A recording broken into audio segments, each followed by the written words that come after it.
Good morning, good afternoon, and good evening, everyone, from wherever you're joining today. My name is Arash Bordbar. I work with UNHCR, the UN Refugee Agency, based in the headquarters in Denmark. It's my pleasure to welcome you all today to today's session, a very special youth stage that is going to focus on education and learning in crisis-affected areas. Today's session is part of the Africa Dialogue series that is led by the Office of Special Advisor on Africa in collaboration with UNICEF and UNHCR. We have a wonderful panel organized, and we have two expert moderators that will take us through the session. But just very briefly, wanted to also echo that as UNHCR, we recognize that youth are a key force to advance sustainable development. They're often key agents for social change, and if adequately supported, they have initiatives to promote economic growth. They are the first to embrace and lead on technological innovation, and they have demonstrated the highest sensibility and mobilization for urgent climate actions. It is my great pleasure to give the floor for and welcome remarks and opening to Ms. Cristina Duarte, Undersecretary General and a Special Advisor on Africa. So I would briefly just pass it over to you, Ms. Cristina. Thank you so much for joining. Good morning, Arash. Thank you very much. Good morning from New York. Good afternoon and good evening. It's a pleasure to be here. Before we start, let me thank our partners at the African Union, the UN Refugee Agency, and UNICEF for their collaboration this week at the Africa Dialogue Series 2024. For 30 days, we discuss Africa in the New York stage. Dear friends, I would like to give you as much time as possible to share your perspectives in an open and meaningful youth stage. So let me be brief and take a couple of minutes to highlight two of our major challenges in Africa: instability and conflict. They disrupt everything, including our last remaining pockets of resilience. And if we look at the data on this, it is clear and sobering. Let me provide you some figures. Armed conflict incidents increased in 3 out of 5 African sub-regions. 4 African countries accounted for over 1/3 of rural terrorism-related deaths. Conflict and violence caused over 9 million internal displacements last year. Conflict-affected African countries represent 1/3 of the continent and share 80 land borders with other African countries. As such, 85%, let me repeat this number, 85% of the continent's population either reside in or share land borders with conflict-affected countries, making them vulnerable to spillover effects. Unfortunately, and most alarming, Africa has become a sort of epicenter of terrorism in the world. Terrorism-related deaths have increased on the continent, especially in sub-Saharan Africa, where they have doubled. Globally, these terrorism-related deaths have decreased by more than 1/3 since 2015. But I strongly believe that we as Africans, we can reverse these trends and get our continent back on track by harnessing the power of education. I would like to repeat the power of education. In Africa, state institutions are absent in many remote, rural, and marginalized areas of our continent. As a result, public service that are much in these regions do not exist. This undermines the legitimacy of state institutions, breaks the bonds of trust with the population, and of course, creates fertile ground for terrorism. Delivering education could be harnessed to provide several key public services, address the state's absence, and tackle one of the root causes of conflict in Africa. There is no greater tool for rebuilding trust among the population, starting with young people's trust in national and regional institutions. Here, actions matter more than words because young people demand change now. And this is why the office that supports my role as special advisor on Africa has launched the A Pen for a Gun campaign. Allow me to repeat, A Pen for a Gun campaign with our partners.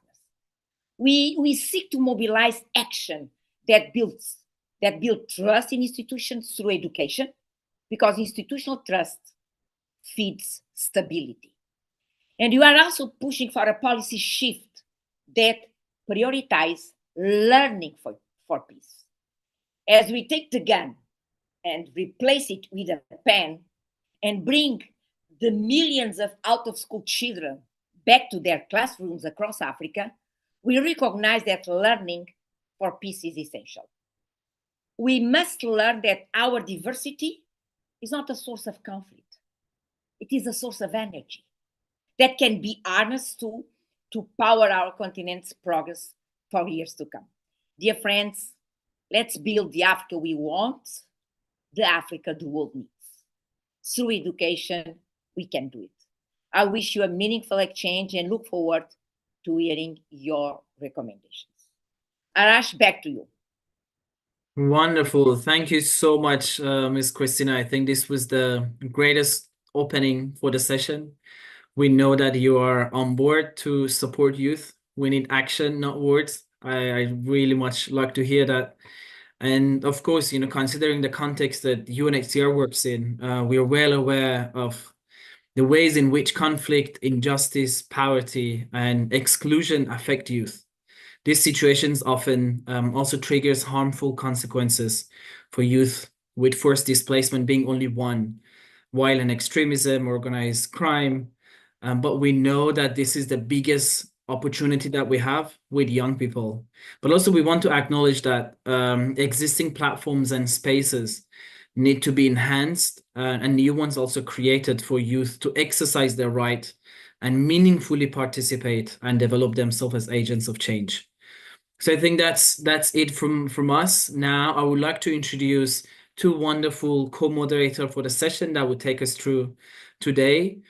We have Ms. Hawa Sabria, who is an education specialist and being supported by UNICEF.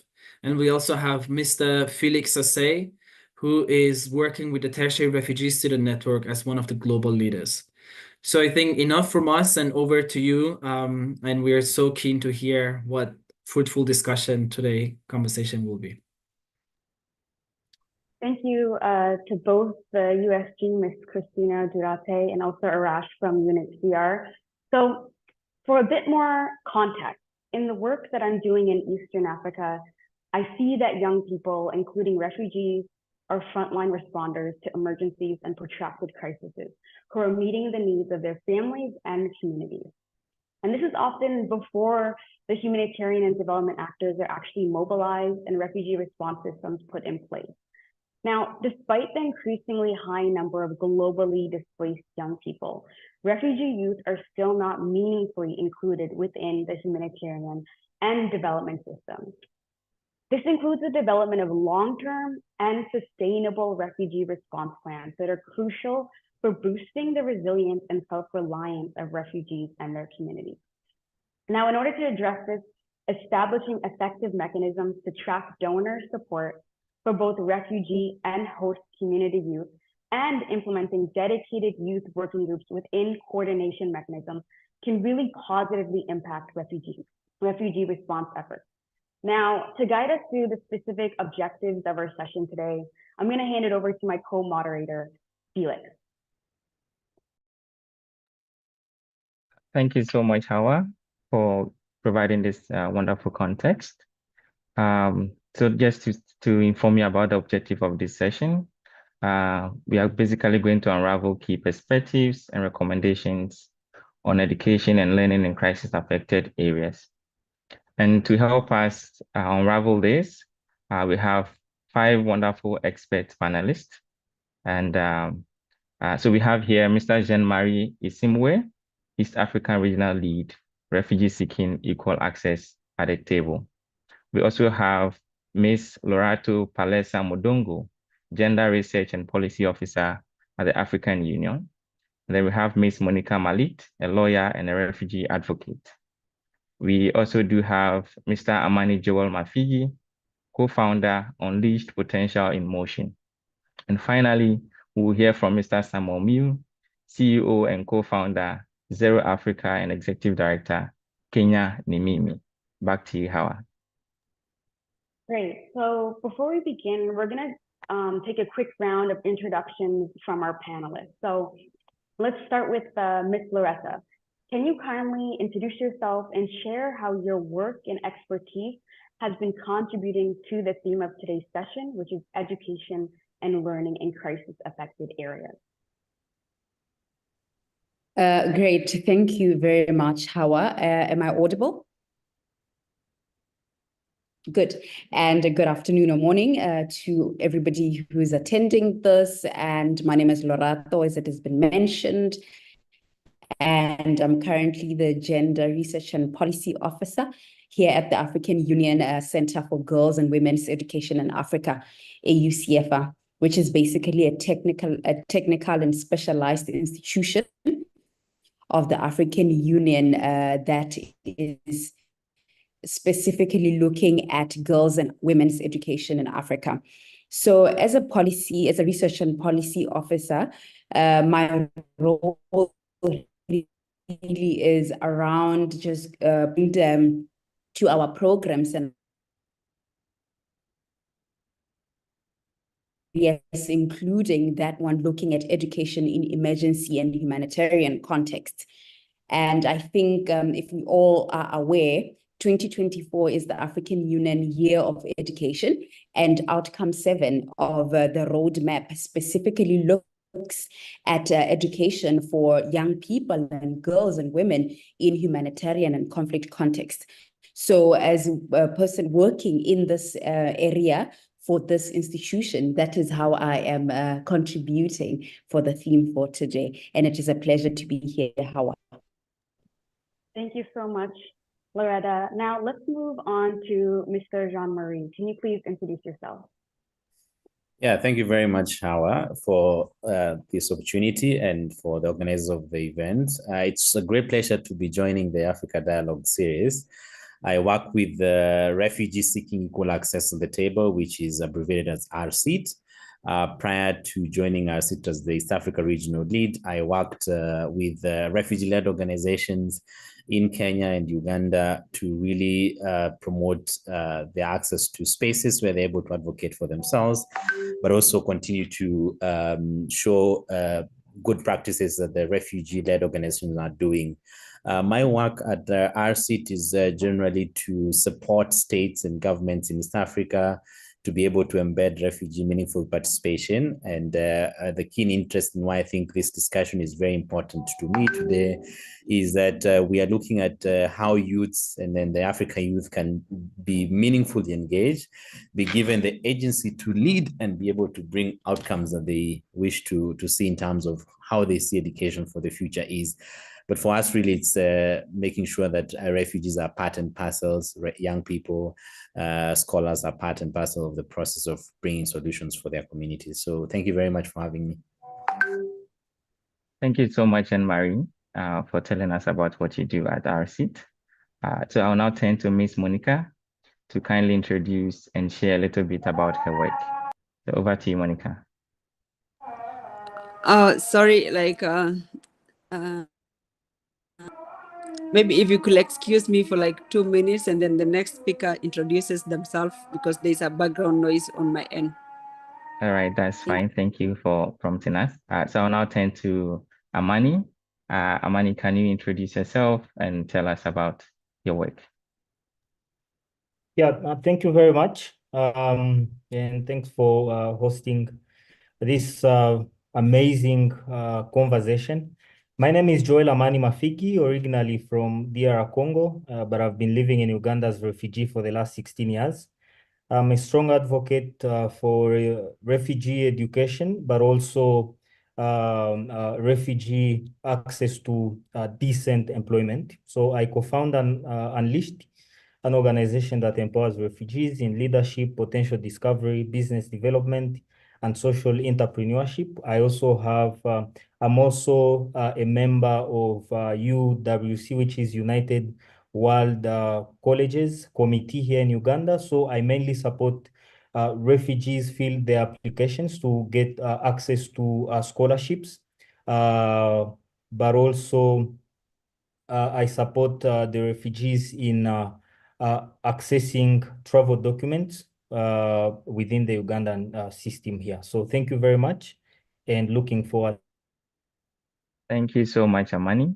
But before I turn back to Monica, I would just want to prompt our audience that you can send in your questions in the chat, and at the end of the discussions, we would then give response to them. So to you, Monica, if you are ready. Thank you so much, Felix. Good afternoon and good morning to everyone, to the audience and the panelists. I'm happy to be part of the African Education Dialogue series and to participate. Like you have heard, my name is Monica Malith. I'm a final year law student at the University of Nairobi, former student president, making it as the first international student to be the president of the University of Nairobi Student Union. I'm happy to be part of this, and I have worked with students closely all the way from my life for the 15 years I've been in Kenya. I've been working closely with students and using myself as an example of someone who can overcome all challenges, irrespective of where you come from, what kind of challenges you've been as a refugee in Kenya. I go back to high schools and to primary school to talk to them on scholarship applications. How do you answer interview questions? I've gone to local churches talking to our families, especially the community I come from, don't believe in girl child education. So you get most of the time we are restricted. So I've used myself as an example of how education can impact your life as a lady, and you can be a source of change in the community. So I go back to every community. I go back to the refugee camp. I go back to Kakuma, go back to Eldoret, to Nairobi. Those are the areas I walk in, talking to them. At the same time, I advocate for the rights of refugees in all institutions of higher learning, because I'm a Windle scholar.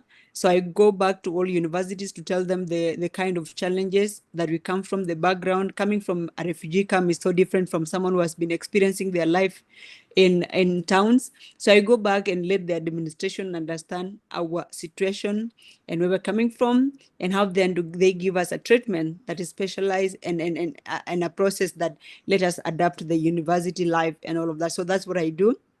And thank you so much for having me. Yeah.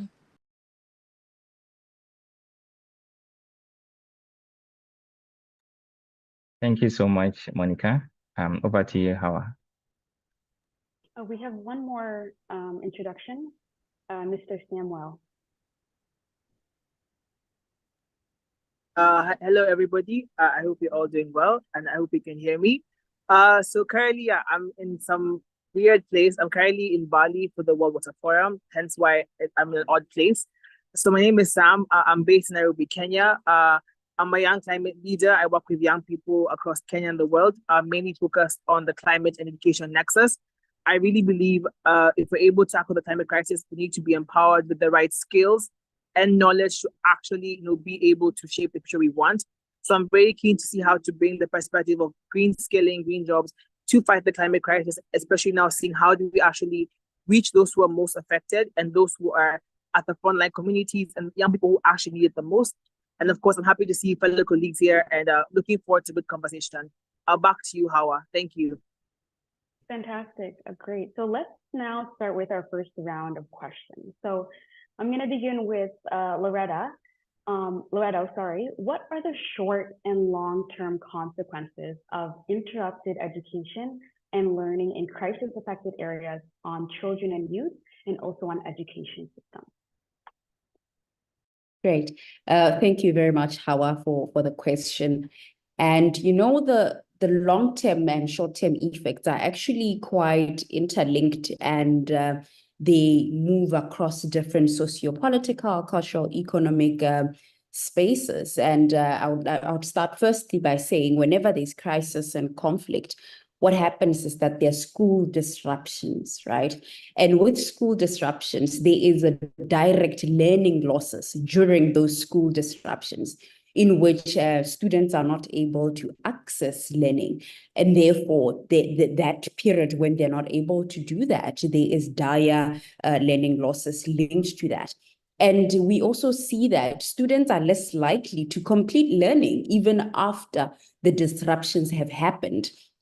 At primary school level as well as secondary level, which automatically then affects their accessing higher education. And then we're also seeing that for students who may not have gone to school prior the crisis and the conflict, then they have minimal chances of actually accessing school. Because when we talk about education, it's not just accessing, it's not just the learning itself, and it's not about completion. It's also about the quality of the learning. What are they learning during this time? So we are finding that there's a direct link between those learning losses, failure to access schools, and completion. And then also, Hawa, it's important to note that there's an increase then in the number of out-of-school children. We are seeing that sub-Saharan Africa has a number of out-of-school children. And at the epicenter of that, it's caused by this crisis and conflict and fragile communities as well, where children who are already marginalized, those who are already internally displaced, those already on the move, they're then disproportionately affected whenever there is crisis and conflict. And unfortunately, the consequences of this on the long term is that it affects other indicators, development indicators. So be it health indicators, income inequality indicators, as well as psychological indicators, and therefore has a negative impact on the overall development and long-term growth, including economic growth of our societies. And I think it's important, Howard, to note that for Africa in particular, education, even historically, has been really proven to be a targeted strategic tool that ensures that there's accelerated development, and we use it to achieve Agenda 2063 of the African Union. So whenever there are disruptions in the education systems and the livelihoods of young people, of children, we are seeing that then there is deceleration in terms of achieving Agenda 2063. Secondly, we are seeing school infrastructures being disrupted because evidence is showing that although the international law prohibits that schools be utilized maybe as a place in the case of war and conflict, but there are sporadic instances where schools are targeted and utilized by insurgents, for example, as actual places where they find refuge. And that on its own is a short-term consequence, which unfortunately has longer-term consequences. And we're also seeing that there's minimal investment into the learning resources, and we're seeing inadequacies in that, including books, for example, and curriculum disruptions. And as I had already mentioned, the linkages with all of those disruptions to the future now is that when we have weak education systems, there's an economic cost linked to that, because out of school children have disrupted and minimal future earnings. And there's that link between future earnings and completion of learning.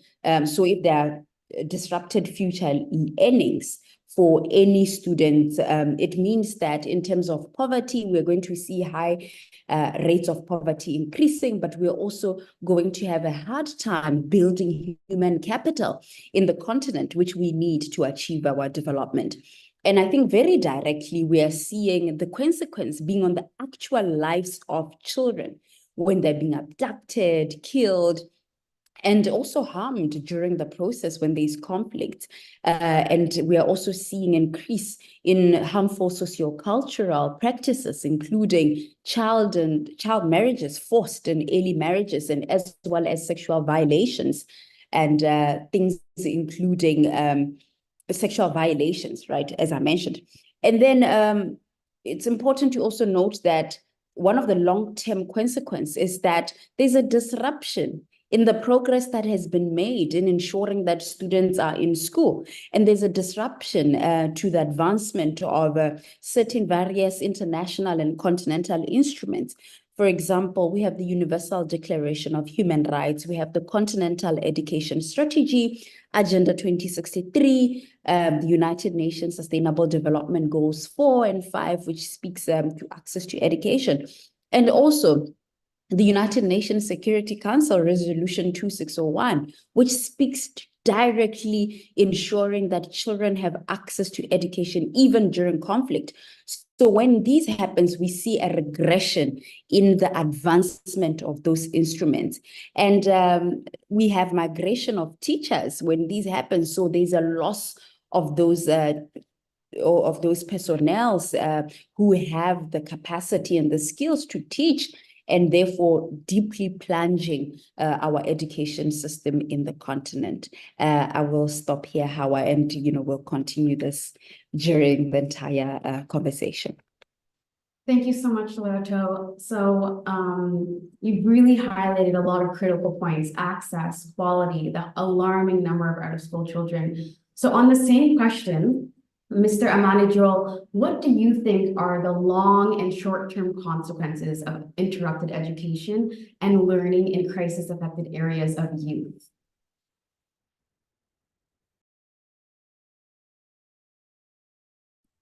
Yeah, thank you. Thank you so much for that question, and thanks, Loreto, for the contribution. I won't go far from what you mentioned. We are speaking of a population or a group of people who we are looking at as contributors of the economy and the social development of the country. I will use my example of some of the short consequences that that I got due to interrupted education. When I came in Uganda in 2008, in my home country, I was going to secondary. But the moment I landed in Uganda, because of language barrier and of course, the Francophone system, which is in DRC, and the Anglophone system in Uganda was quite different. So I was pushed back to primary 4. So I started from there in primary 4. Had it not been my mother, I would have dropped out of school. Why? Because I was learning with children who are below my age. So I started with the psychological challenges because I wasn't fitting in.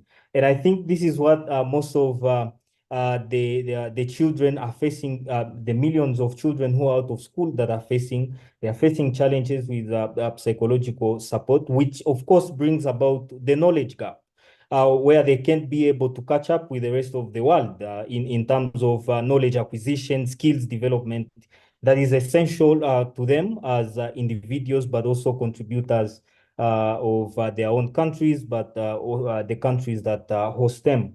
Secondly, there is that creates, of course, also a high increase of school dropouts because for like I mentioned, if it was not for my mother's push, because she would always tell me, "Don't give up," I would have dropped out for sure because I didn't feel to be part of the school. Also, with the challenges of the language itself. So this brings about high drops out also for those who at least got opportunities. We see those who get opportunities for scholarships, but in the end they drop out. Why? Because of this aspect. Usually, we think when people have got scholarships, that is the end of it. That is one part of the solution, but there is also the underlying challenge, which is the psychological challenge. Another challenge that comes about is there is a limitation to resources, because if one does not go to school, and surely they will definitely not be able to get job opportunities, which in turn brings them to a point where they cannot be able to, for example, take care of their families because they do not have resources. Now, let's speak about the long-term consequences. We know very well that education is it's the atom to development in society. Countries that have been prosperous, they have put the right education at the forefront. Now, when education is interrupted, one of the challenges, one of the consequences is reduced economics. So we can ask ourselves why some of the countries remain poor.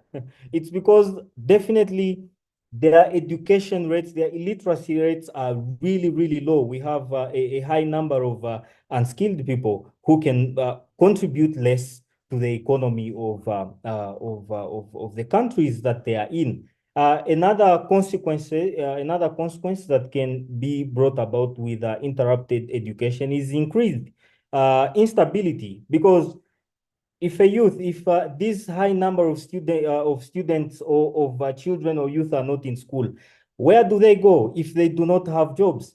Of course, they are prone to be recruited into the rebel groups, which later on create more instability for the country. So that is also one of the other consequences. Also, it reduces the social cohesion in a country. For example, let's say Uganda, which hosts quite a number of refugees. So if we have a disparity of those who go to school, who access education, and those whose education has been interrupted, of course, there is this lack of cohesive growth, because then there is different levels. There are different social classes. Those who have been able to go to school and those whose education has been interrupted cannot easily cohesively work together, but also cohabitate in one same environment. So with all this, I am a true believer that education can really cause a great change. But of course, not only speaking about education as education, but we need to speak about education in regards to the available skills need in the market. So thank you very much for the question, and looking forward to more contributions. Thank you so much, Amani, for reflecting on your personal experiences and also highlighting the need for psychosocial support and increasing access to opportunities and resources. Now let's turn to a different topic, and I'll call on Ms. Monica to answer what are some of the major challenges faced by education systems in crisis-affected contexts in Africa. Ms. Monica. Okay, thank you so much. And this question speaks to me directly, because I felt like by the time I relocated from South Sudan to Kenya, there's a way the system, the education system was affected. Because I came in as someone who only knew my mother tongue. I had to join a class when the people in the same class with me are maybe 6 years younger than I am. They had been in school for the last 3 years, and they went through the Kenyan education system from the initial stages of starting. And I'm here, only speaking my mother tongue. There's no any other language I know. And then I expect the same teacher to give me instructions, to teach me, and to make me adapt to where I am. So the first thing that affects education system is the language barrier. And a teacher who was trained differently is expected then to accommodate me as Monica, who only knew my mother tongue. So this was one of the greatest challenge that I faced. And we were many, not just few. We came like we were maybe 10 of us in the same class will speak our mother tongue. Some of us were very rude because and that's when our cultures come in. The different cultures might affect even their own students in how their own pupils, let's say in that level when I was in primary school, can affect them. Because again, you're coming from a background that was very harsh to you, you're very hostile, there's survival tactics. And then now you're coming into this school and the pupils are different and you're older than them, a gap of 6 years difference, that's already people are feeling like maybe what our children will be going through is not the experiences that we have had. Is so different from what they have. Okay, again, we realized that there was the increase in number, because when the education was being, the schools were being structured, for example, the system had in mind how many pupils should be in this class. But here we have to be accommodated. Then what happens? We outnumber the teachers, we outnumber even the classroom, the chairs. Some of us has to sit down and to be accommodated in this class. So that's one another challenge that the education system faces in Kenya. I'll talk, maybe leave alone myself as an example. We have had students, my friends from South Sudan, who go to maybe US, they go to Harvard. They had totally, you got maybe a high percentage, but then in South Sudan, there is no good university that can accommodate all of you perform that year. So there's scholarship that takes students outside, because I'm just only talking of experiences. So we get to communicate with these students, and the experiences they get there is totally an effect to the system that is there. The lecturer has to go down, has to even go to the minimal stages to make you understand. Most of them get frustrated. And again, the university might not perform as it is expected. So this is something like when we look into generally the education systems, how they are, it becomes stress to every institution. And now we have a problem in my university, for example. People are coming in from South Sudan. They don't even know what is an equivalent of a senior, a Form 4 here in Kenya. You're coming from South Sudan. Kenya doesn't even understand how the system works in South Sudan. They don't even know the syllabus. They don't know how it works. Now we have a problem. Our students coming in from South Sudan cannot be admitted to the University of Nairobi. Why? Because they're getting it hard to get an equivalence of the marks that you have. Like you're getting percentage of 94, maybe you get 96. And in Kenya, maybe the best students get about 86 points. And then now you're forced to work, think of around how then can you get this student fit in. They're not in a position to evaluate these students and let them know what degree are you in a position to do and what not, which degree can you qualify for. And now we are getting to be affected. The system is saying that we can't accommodate you. We are being affected. The education system has been put to constraints. So at the same time, we have the resources. And then there is the psychological need, for example. As someone who comes from like, let's say, crisis affected areas, I went through a lot. Then I'm forcing this institution that didn't have in mind that there are people coming from this background. They have to accommodate me by doing what? By letting me accommodate, like understanding me, getting down to understand where I'm coming from, getting into my shoe. So that's another issue that comes in again. And then community and social integration is the biggest challenge. Like in my country, we click when you're in approval of the point, you click. But then if you click in class and the lecturer thinks you're rude to them, you see. So there is that integration that comes in, and then community and social integration that is affecting most of us. And we had one example of a student who get expelled from the university because of how he answers. For him, aggression is part of his life. It's part of survival. But then you get this a situation whereby you're not used to that, so you get to misunderstand each other. When I was at African Union Youth Colloquium, we were talking about access to maybe digital justice. And we were talking, these people are coming from background whereby you have never interacted with a computer in your entire life. Like for my case, for the first time to get a smartphone, I was in my joining university. And that's the first time I'm interacting with a smartphone. That's the first time I'm going to interact with a computer. So I don't know, I don't have technical skills or even basic skills to operate in a place whereby there were crises.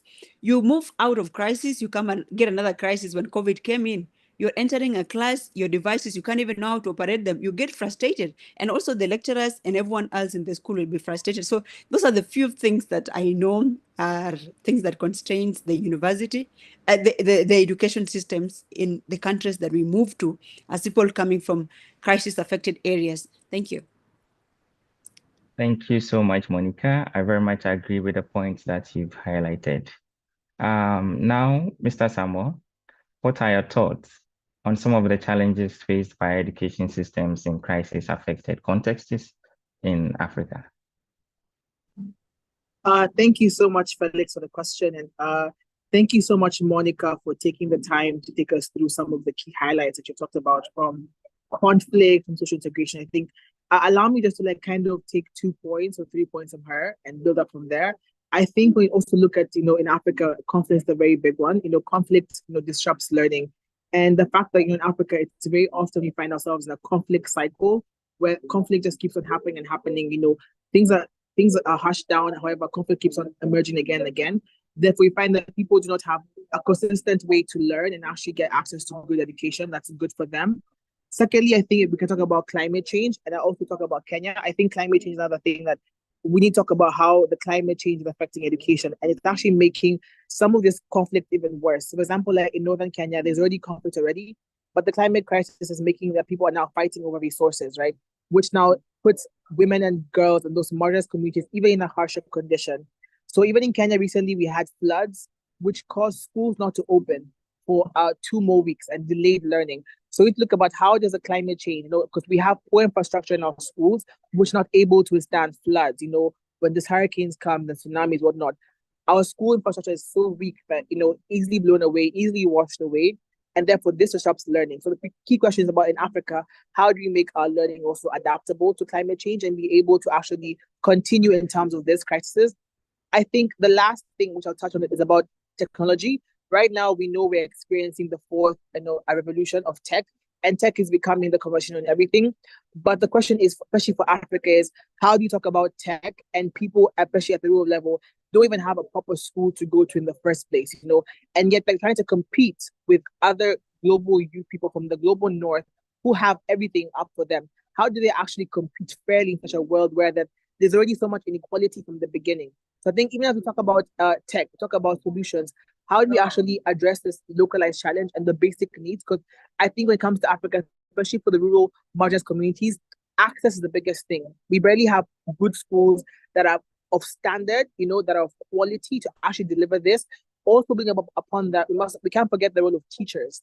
Are our teachers equipped enough to actually deliver the content that's needed for a modern world? So I think for me, even looking at Kenya, we had to change our curriculum because our curriculum was not equipped for this modern world. And that's why we talk about the AU theme of the year is about how do you equip the African youth for the 21st century, right? Because the biggest thing is not just equipping a person, but to actually equip a person to adapt to this century we're living in. I think those are some of the biggest challenges for Africa.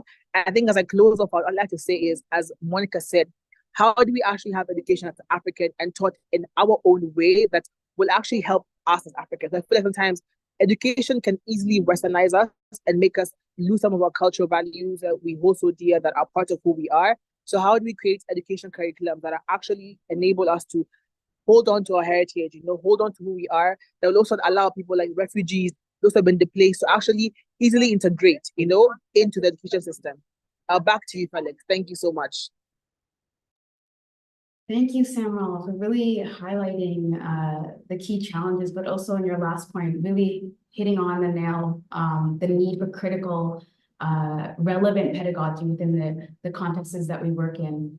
So let's turn the conversation now to Jean-Marie. Can you please discuss some specific examples where investment in education has led to enhanced self-reliance and empowerment for children and youth, including forcibly displaced and host communities? Yeah, thank you, Hawa. I mean, this is one of the critical questions that most of the refugees that are attending school have in mind. I think there is always this thought of what is there in for me after school. As I said, I work with RCID and I'm based in Nairobi, Kenya. Particularly in this question, I think one thing we have to appreciate is that for me, I come from the school of thought that the kind of education that is transformative is the one that helps learners to be creators of jobs and earners of livelihoods from education. This might be a bit rhetoric, but I think this is the exact aspiration that most of the students want: host communities or refugees, that they're able to benefit from education.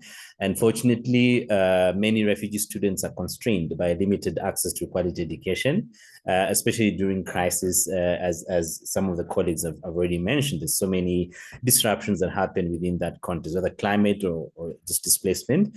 And I'll look at this question in two parts in terms of investment in education towards self-reliance. One is on funding. UNHCR reports that only 5% of refugees access tertiary education. If we go down to the numbers for other education, like high school, primary school, the numbers are even much lower. And if we want to invest in the human capital in the Africa capital, then it's important to get as many Africans and more refugees into higher education.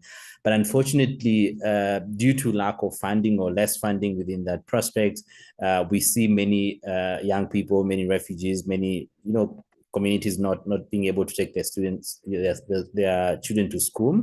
And I'm a testament of the investment that one of the scholarships called Duffy Scholarship that's provided by UNHCR and other partners has been able to give me as a refugee myself that belief and hope again to dream. So right now I'm a graduate from the University of Nairobi, just the same school as Monica.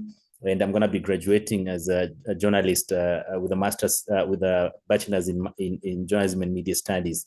And I mean, looking at this is a testament of what education and that kind of funding has come to support me.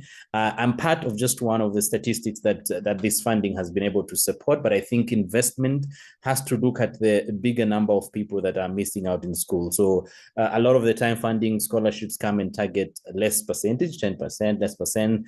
But I think we need to look at the other groups and other refugees, other groups that are missing out because of this lack of funding. So really a very big thought in terms of how do we get more funding to support education, because this is the only way that then we get to have refugees, young people who are able to become professionals and be able to access the best education to be competent as much. And it boosts self-reliance. Secondly, is leadership. I think one of the things that come out strongly from education is that it helps us to understand really what is good and bad leadership. I think I have watched a few clips from some of the world leaders, and we always say that the problem of Africa has been leadership, but I think the problem of Africa has just been that we also are not embedding our education with leadership.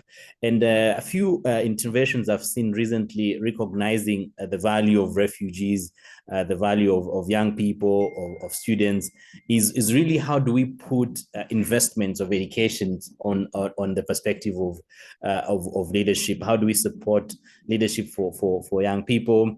And really, this is then what supports us to get scholarships that are based on that, not just how good you've been in school, but really onto the leadership skills or the kind of work that the people are doing.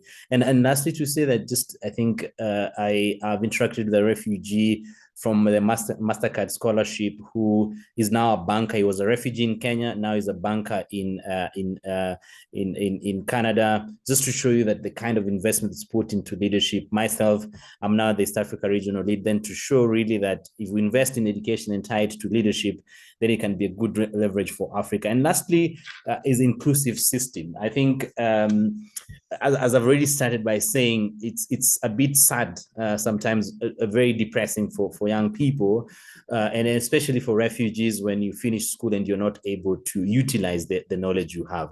And this goes back to what kind of documents, what kind of permits do refugees need? A lot of the time, sometimes of the hosting countries, we have challenges because they can be a bit restricted. So how do we look at the opportunity that comes from investing in education, and how can that investment be translated to building better systems? So I think it's the value that we'll see into the socioeconomic transformation when refugees are able to access education, and beyond that, be able to access work. So I put this as the last line to my three parts into these questions, largely because in Eastern Africa, we have seen a different shift into self-reliance. And it's important that even in this dialogue series, that we explore how much that then systems are built based on investments that are done to education. Over to you, Howard. Thank you. Thank you so much for sharing not only these key examples, but your own personal experience. You are a true testament to when we invest in education for really not only those who have been displaced, but also you highlighted the communities that could be marginalized within the host communities. Now, let's tackle a different aspect, looking at mental health. So Loreto, back to you. How can we address the mental health and psychosocial impacts of crisis on learners and educators? All right, thank you very much, Hawa. I think before we even get to the tackling aspect of it, we actually need to explore some of the ways in which we see the psychosocial burden placed on students and learners whenever, there are these type of crises. I think importantly, firstly, there's a direct exposure, right, to conflict, to crisis, to war, to the students themselves or the children. And the majority of children, therefore, then bear the brunt of, mental health on their lives. And then we are also seeing that they witness directly and indirectly traumatic life events, including the death of their loved ones. Could it be family? Could it be friends? Could be their communities, people in their communities. And there's also violence placed upon their bodies, violence on their physical bodies, violence that is direct and visible, but there's also violence that occurs privately and violence that is also indirect and it's not visible. And I think that also needs to be reflected in just the different policy papers or the different programs and interventions for us to be sensitive and also highlight and visibilize the fact that there is an non-visible, very private violence happening on the children's bodies and spaces. And all these things lead to obviously mental health issues, from anxiety to depression to other mental health issues. But we're seeing that there's direct trauma that also come from the loss of familiar spaces. I mean, when we are talking about one of the consequences of being in crisis-affected areas, is that we're talking about physical displacement. And physical displacement comes with that direct loss of familiar spaces. And for children, it's so detrimental to their resilience and coping mechanisms, skills, and tools, where the familiarity, not only in the form of schools and what they know, but it's also with their playmates, with their friends and their families. And how it's very important to note that play is an integral child development tool, which also is linked to cognitive development, right? So when children are being disrupted and uprooted from their spaces, then it affects cognitive development. It affects their utilizing of play, not just as a socializing tool and technique, but also as a learning tool, because most children do learn from peers through play as well.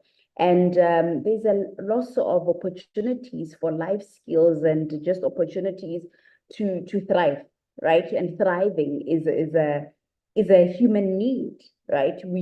Humans need to move beyond just survival to thriving. So we are seeing that that's a psychological burden that's placed on the lives of children and young people during this time. And we know that in the hierarchy of needs, shelter and security is immediate. It's a need, it's a basic need. But when life is disrupted in that regard, that sense of stability and normalcy is really just pulled from the young people, from the students, and we see how this just worsen not just their day-to-day livelihoods and psychological well-beings, but it also, as I had already mentioned, it disrupts the learning process, and which leads to poor performance. And we can link that to mental health, right? If you are poorly performing in school, you cannot access school, that has an impact, a direct impact on, the mental health.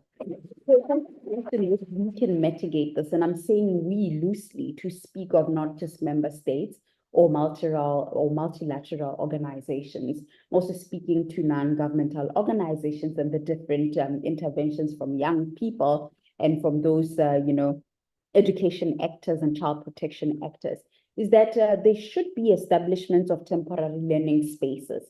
So one of the colleagues here mentioned that we should move beyond seeing education as just in the classical way of learning, right? Way infrastructure, we think of it as just traditional classrooms, but how can we revolutionize learning spaces even beyond just, classrooms? What are some of the ways in which we can innovate and not just, come up with those temporary learning spaces, but what are some of the alternative learning spaces that we can utilize in order to also mitigate the psychosocial burden that children get by their loss of access to these spaces. And then secondly, there should be provision of psychosocial support, even in refugee camps and spaces, including through individualized and group therapies. Sometimes when we are thinking about the disruption, we're just thinking of it in the physical uprooting, right, from one place to another. But like I mentioned, what is being done deliberately to, speak to the psychosocial burden. So these are things like group therapies and individualized therapies. But how these cannot be given if we are not investing in the human capital and skills that will give us those for example, psychosocial therapies, right? So we need to see a deliberate investing in those areas. So your social workers, educational psychologists, people working with child protection officers, there needs to be a deliberate investment into upskill, right, in that sense, so that we are able to have those personnel giving the support. And we need mandatory counseling in schools. Some schools that are being progressive actually have guidance and counseling teachers and guidance and counseling departments that are able to, for integration, for example, where we have children who are internally displaced and externally displaced, when they are integrated into new schools, those departments are able to then tackle and deal with some of the psychosocial burdens that these students could be carrying. And we also need to see communities integrating non-formal education programs, because when we are thinking education, we're thinking of it in the formal sense, but non-formal education programs have really proven to be very key and strategic in ensuring that the learning losses are actually, we accelerate weaning some of the learning losses that we've made, weaning them back. And we also need to find new ways of thinking about education, innovative ways. And I'm grateful that platforms like this exist, where youth voices are integrated into how we think about education in crisis, education in conflict areas, so that when we are making policy reforms, right, we have the voices of the people on the ground who come up with innovative ways that think just beyond the traditional sense and traditional way of thinking about education.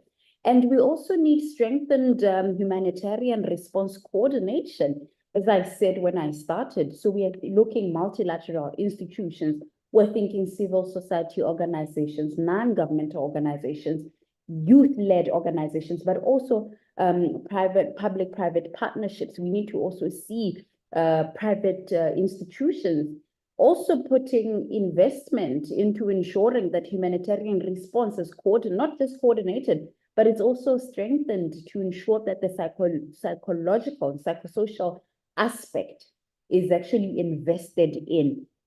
And then we also need deliberate child protection mechanisms to be reflected in some of our policies that we come up, that we use for, lobbying and advocacy of member states to actually stand up and come up with strengthened mechanisms to protect the lives of children during this turmoil when it is there. Thank you, Howard. Indeed, psychosocial support is very vital. And thank you, Ms. Lorato, for highlighting those. Now moving to technology and innovation, Amani Joel, in what ways can technology and innovation be leveraged to ensure continuous learning for African children and youth, especially in times of crisis? Yeah, thank you very much, Felix, for that question. Really very interesting. And uh, it's actually a shame that it's really taking very long for Africa to adapt the digital technology in learning. I know most of these points have been spoken over and over again, but it is actually taking so long to have refugees and marginalized youth benefit from the benefits of digital systems and digital education that we have in place. And yet there is a lot of opportunities that can be created along that sphere. For example, we have e-learning platforms that are available to us. For example, right now we have virtual classrooms where refugees or people in crisis can be able to access education. Of course, I always connect mental health with other opportunities because it all begins with mental stability before we can actually even speak about, education in the digital world. So we also have opportunities, for example, remote learning, which individuals, refugees can access easily and continue their learning. We also have right now access to digital resources, for example, ebooks, educational apps, and online educational games that youth or refugees in crisis areas can be able to access, continue their learning, develop their cognitive and intellectual, capacities. We as well have opportunities for virtual mentorship, which is actually it connects professionals with learners easily and quickly if there is an infrastructure of digital facilitation. I would give a brief example of one of what I did during the COVID-19. It was actually a trial, but it turned out to be really successful. During COVID, we had quite a number of students who dropped out of school, and Uganda was not spared. And also some of them went home for almost 2 years in Uganda. And for me, this was a great opportunity to practice what we call virtual mentorship through phone calls, through internet. So I have students who are actually in their last year of secondary and they were doing science education. So I linked up with them. And the only thing we did was to set up meetings, and we could continue the calls online via phone calls and at times via WhatsApp, share resources. So I'll download some tools via online, share with them. They do the exercise, they share back with me. And I'm telling you, it turned out to be really successful. Some of these students went ahead and became the best in the country. In Uganda here, it turns out that we really have opportunities with these digital resources. However, we are not actually using them in a way that we should use them. Also, community learning hubs could be leveraged on, building hubs where there is accessibility to tools like, laptops, pads, internet, high internet access that would make it easy for students to easily continue learnings, which can also be by themselves. It doesn't need a teacher to be there for students to learn. We can leverage on the community learning hubs.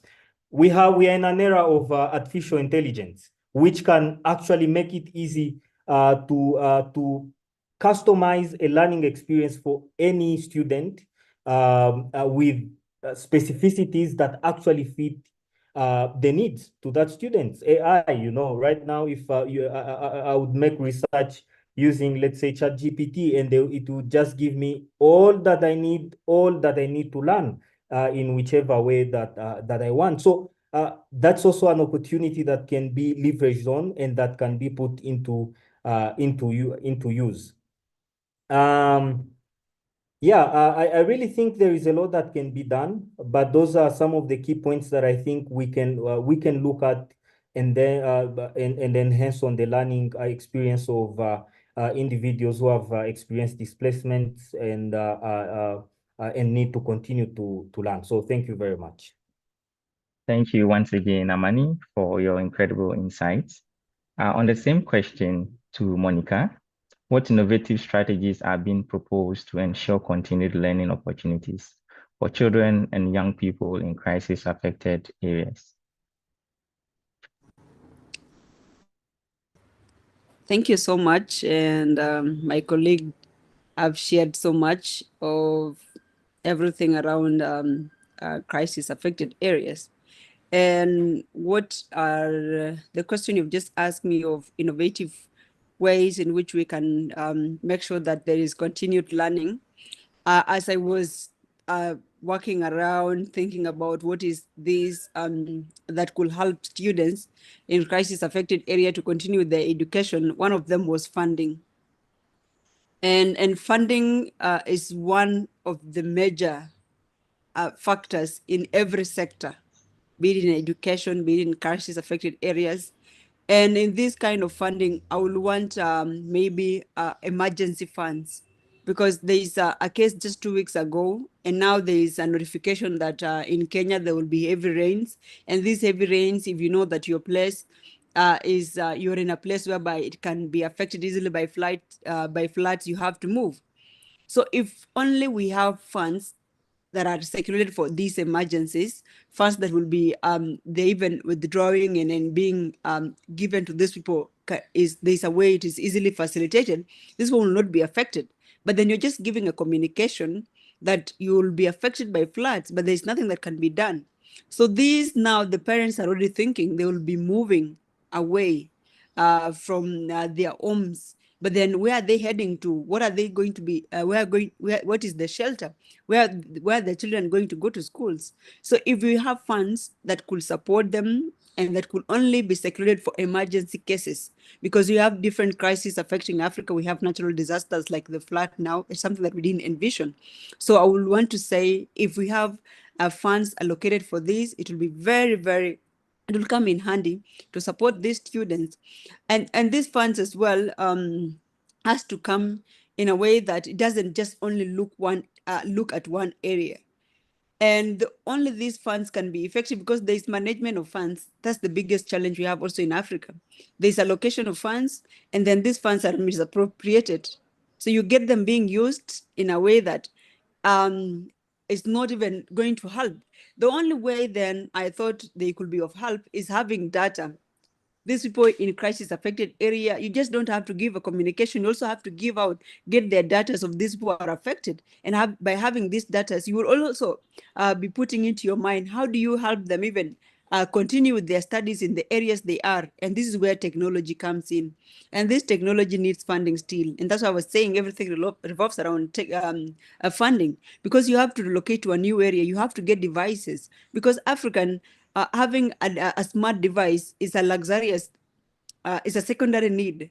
But now, how do we facilitate education when we have crisis affecting us all over?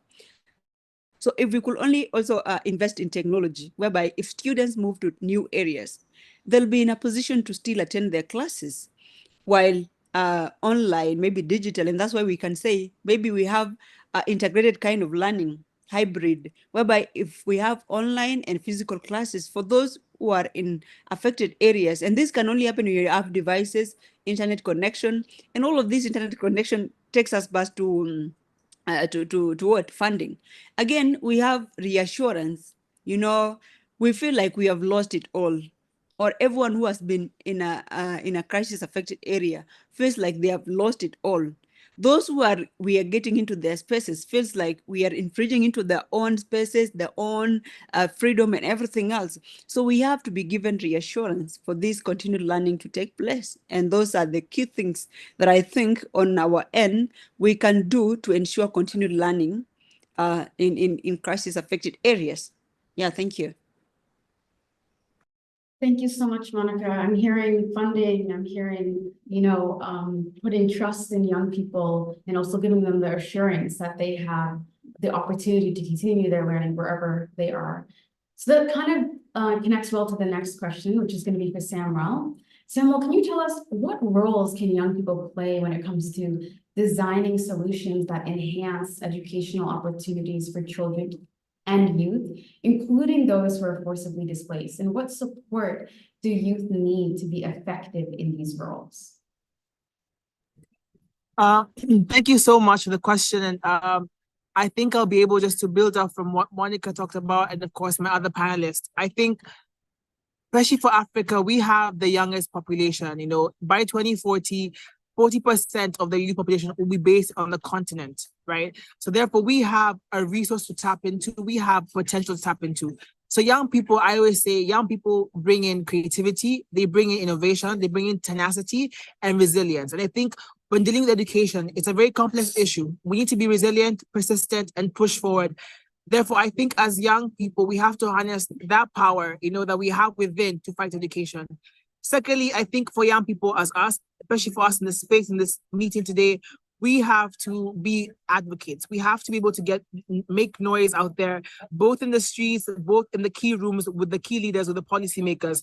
We have to also work hard to ensure that we bring those young people who are marginalized in the rural areas to the table, because we don't want to just speak on their behalf, but we want them to be able to speak for themselves and articulate their own issues, which means we must work as young people who, let's say, are already at the door. How do we open the door and create more space for these other young people to actually join us at the table?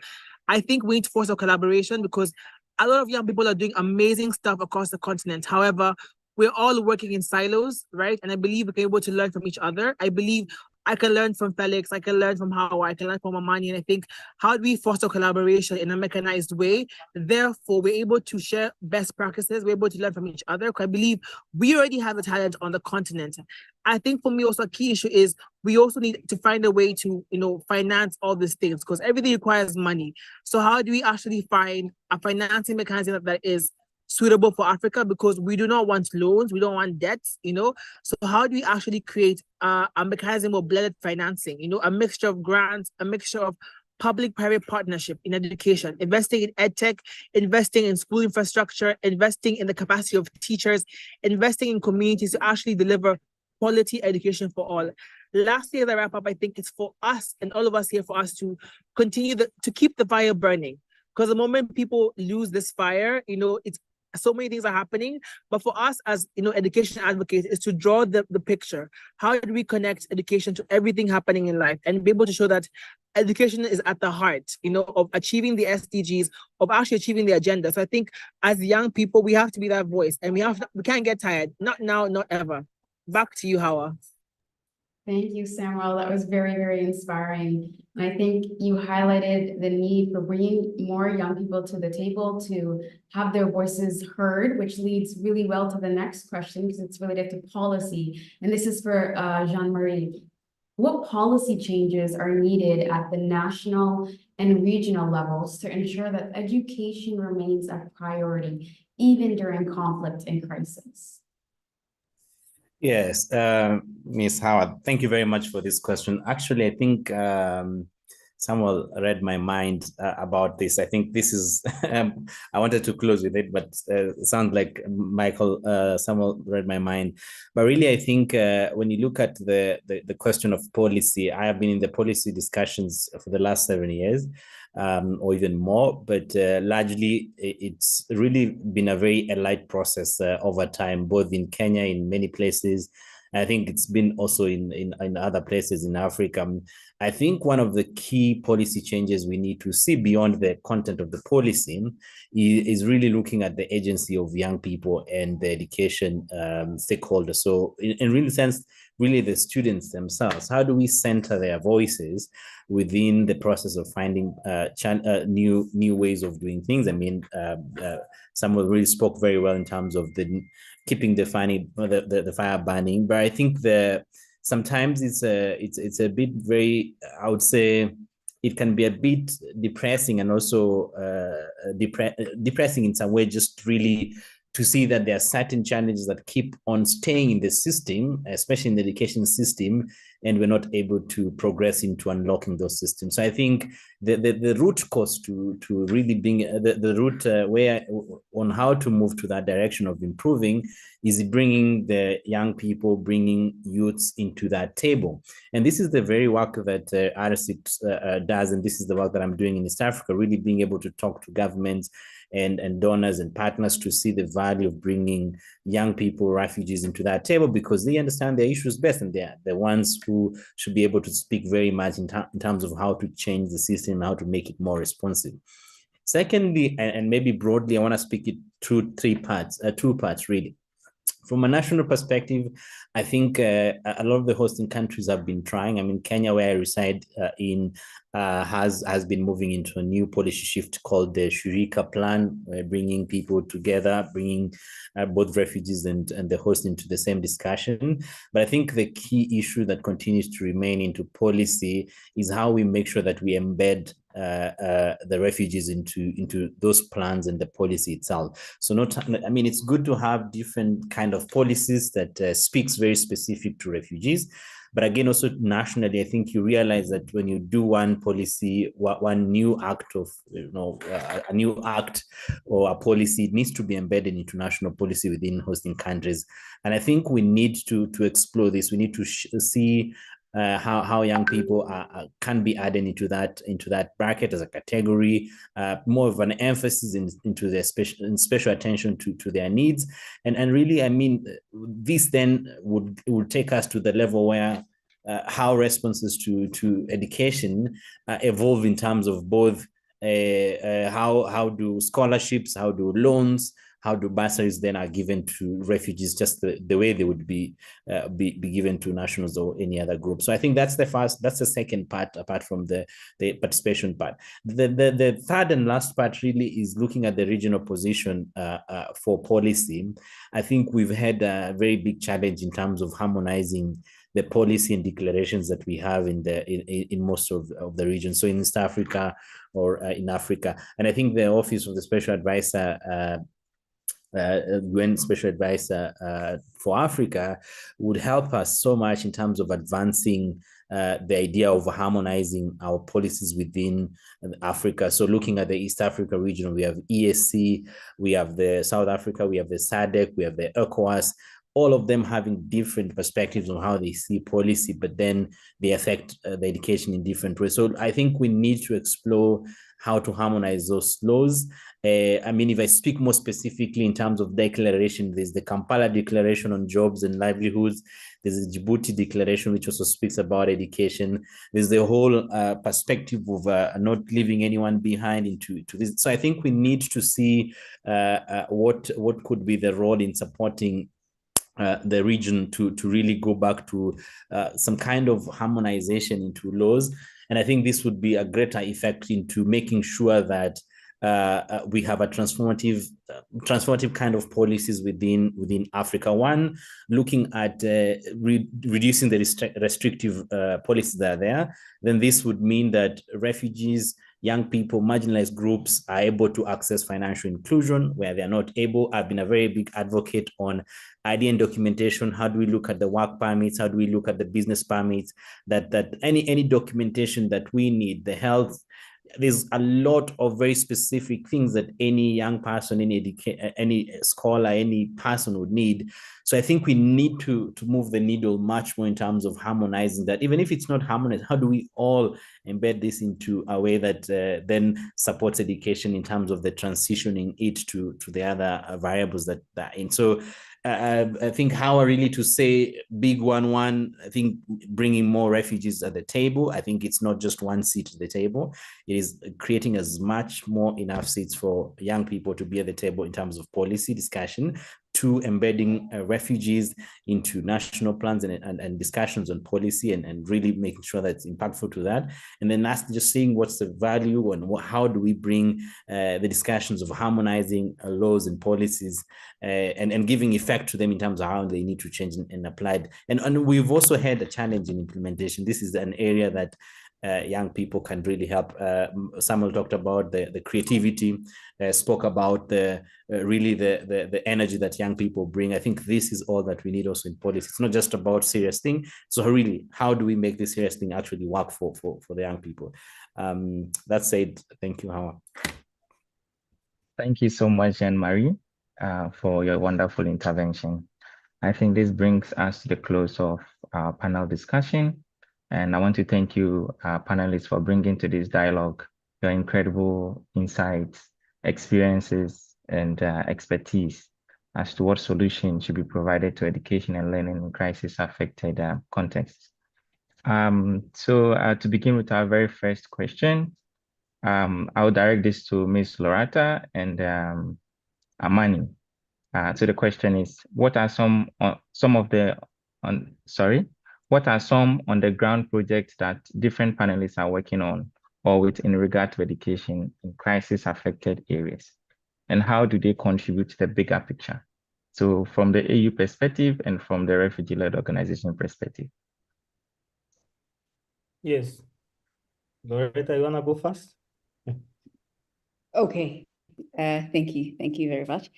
As I mentioned, I am with the African Union, CFA, which is the Center for Girls and Women's Education in Africa, and it's a technical and specialized institution that directly deals with education, girls and women's education in Africa.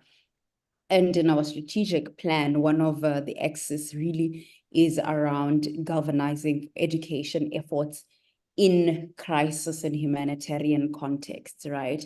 So one of the interventions that we have is our campaign, our advocacy campaign called the hashtag Africa Educates Her campaign, right? Which tries to just galvanize support from member states and other key education and gender actors in the continent and beyond, to really come to the party in terms of ensuring that girls are kept in schools, right? It came as a direct result of the public health crisis that we had, which was COVID-19, which just disrupted the education systems in Africa and saw a number of African students, close to 200 million students being out of school at a time. So we were saying, what are some of the ways in which we can ensure that students are integrated back into school, but what are also some of the ways in that students can remain in school and complete learning, right? So although we are saying Africa Educates Her, we're really thinking of, the children in humanitarian and conflict areas, that what are some of the ways in which member states can actually rise to the occasion to ensure that children still access learning. So this is one of on-the-ground initiatives that we are doing. And the impact is that it has been launched in a number of member states, including Mozambique, including the Republic of Ivory Coast, and including Uganda, the Republic of Uganda. They've launched that campaign officially. And we will be having a Pan-African conference on girls and women's education in July, which is also a high-level advocacy platform to engage as many member states as possible to also, deal with outcome 7 of the roadmap. As you may be aware, 2024 is the year of education for the African Union. So we wanted to also engage the member states to come and, as an advocacy platform to tell us what are some of the challenges that they're experiencing, what are some of the wins and best practices, so that Africa as a continent is able to realize access and equitable and quality education for all students. Thank you. Thank you so much. Over to you, Amani. Yeah, thank you so much. So some of the work that we are doing in Akivale refugee settlement, we have been able to set up a computer lab that gives students access to internet, but also computers where they can be able to search for opportunities, scholarships, and be able to apply them. And then we go ahead and as well support them to apply for travel documents and access the learning opportunities wherever they have gotten them. Another one, we are into partnerships with service providers and device providers. For example, Hello World, which is a non-government organization that supports the provision of internet, but also pads where young children who are out of school can be able to access learning, basic learning, for example, numeracy, language. So over the last 5 years, we've been into partnership. We've been able to reach over 5,000 individuals within the Naki Valley refugee settlement camp. We also have some interesting work we do with UNHCR in Uganda, where they as well support the connectivity of students who come to learn from our space, but they provide pads where they can be able to learn from, but also internet. And at the end, they can do, some exams that test their knowledge acquisition. So this is work that we are doing and that we are not stopping now, that we want to continue, because then we can see the impact, because some of the students that have been part of these programs have been able to enroll into school and to continue with their academics. So yeah, it's really impactful, and it's really great to see the impact in education that the digital world can present to us. So thank you so much. Thank you, Amani. I can see your hand raised, Monica. Oh yeah, thank you. Contribute on the same question on what we are doing as youth wherever we are to support maybe initiatives that are for education. So like we attended a 6-month training with UNHCR last 2022, whereby we were trained on public speaking, advocacy, and then advocacy and public speaking.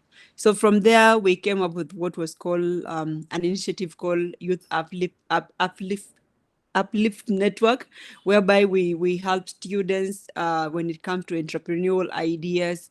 We talk to them on peacekeeping, and this is done in 3 different areas. Like I'm the lead person for urban refugees, whereby I deal with Eldoret, Nakuru, and Nairobi, and there are those in the refugee camps, whereby we also tell them, as we are from the universities, what are the challenges do we expect when you join university? And while you're still in high school, how do you groom yourself to be a university student? And then also thinking in line of what degree or what career line you're going to go. So those one of the activities, some of the activities that we're doing. And now over the holiday, as we're just going for long holidays, we're going to have the same program, mentoring in different churches and in different communities and refugee camps. Thank you.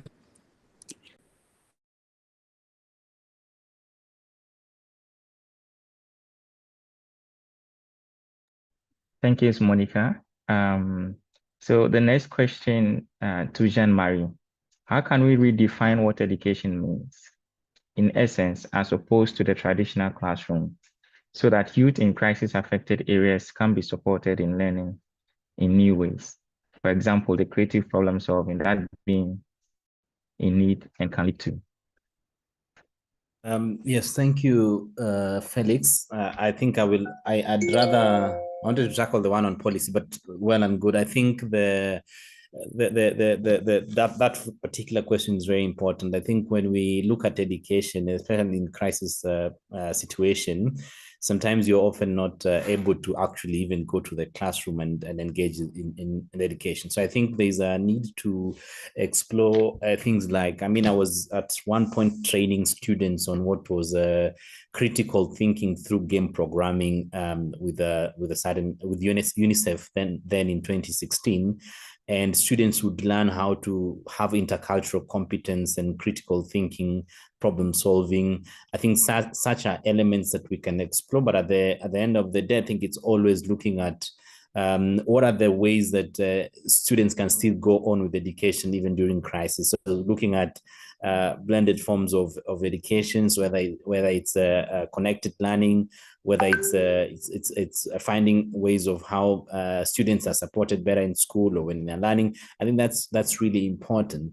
So I think that's what I would say for now. But the question on I wanted to just add my voice in the question of the financing that came out, and I mean, blended finance is great, and I think what we, at least in the refugee space that we've been discussing in terms of localization agenda, it's been really about not just necessarily bringing funds to the local actors or refugee-led organization, but it's been the idea of how do you shift power to the people, to young people, to actually decide about their lives. And I think we need to look at more sustainable way of offering support, and restricted kind of funding would help local organization even to support the scholars and many of those categories. So I think in general, it's been a great discussion. Let me not take a lot of time, but just to say I appreciate the questions, and we'll keep engaging. Thanks. Thank you, Jean-Marie. Can I pass it over to Hawa? Okay, sure. So I think we might have time for maybe just one more question. And I'm going to ask, how can youth be empowered to take an active role in their own education during crises?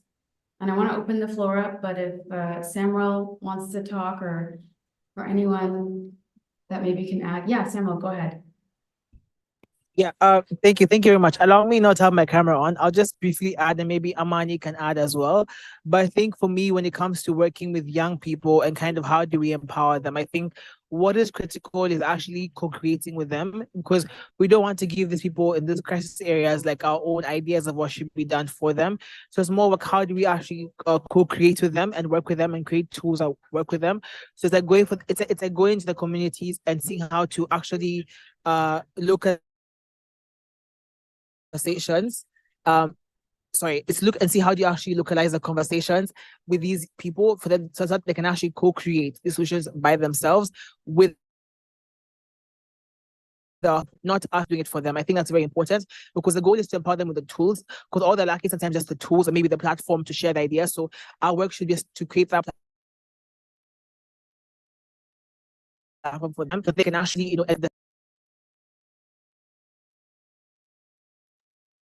I think we might have lost you towards the end. But Amani, do you want to jump in and also address this question, how youth can be more empowered to take an active role in their own education during crises? Yes, I will not go far away from as well, Samuel, because I think putting students or the already affected individuals at the center of the education system is really a wise decision, because in the end, what the students are consuming, they should have a part of decision to it, most especially in regards to the future that they see. Creating, having a proactive decision, not just complaining that what's already, on what we already have is bad, but rather taking the decision which is proactive to solving the challenges, but also bringing on the ideas of the people whom we are serving, but also considering that whatever we shall be, whatever ideas, whatever systems we put in place can evolve, not having a static sort of system or curriculum, but allowing the aspect of evolution of the education system, because really the world is changing quite rapidly, and if we remain with the old knowledge or the old systems that we've been using, we are simply sitting on a time bomb, which very soon will not only explode Africa, but the world at large. Knowing that Africa is having one of the youngest population, of course, that will contribute to the labor market, but and also very many other issues. Thank you so much. Thank you once again, our able panelists, for your interventions. I would now want to invite Ms. Orisha, who is a TRSN member and a global leader with the Global Refugee Youth Network, to give us our closing remarks. Over to you, Orisha. Thank you. Thank you, Felix. And what a panel, what a great discussion. And thank you all for joining us today. We have all had quite concrete, challenging, and diverse perspectives from the young people in the call today. And I wish to echo some few interventions from our panelists today. I will echo precisely the words of Ms. Christina Duarte, and I quote, "We can get Africa back on track by harnessing the power of education," end of quote. However, I will add to that and say that we can get Africa back on track by harnessing the power of youth, end of quote. And as we gear towards the high-level policy dialogue later this month and the summit of the future, here are some few takeaways that I would like us to go away with. First, let us prioritize education and learning in crisis-affected areas. Secondly, let us ensure children's access to safe learning environments and ensure gender-responsive and transformative education, especially for young women and girls. Let us protect, prioritize, and increase education funding in crisis.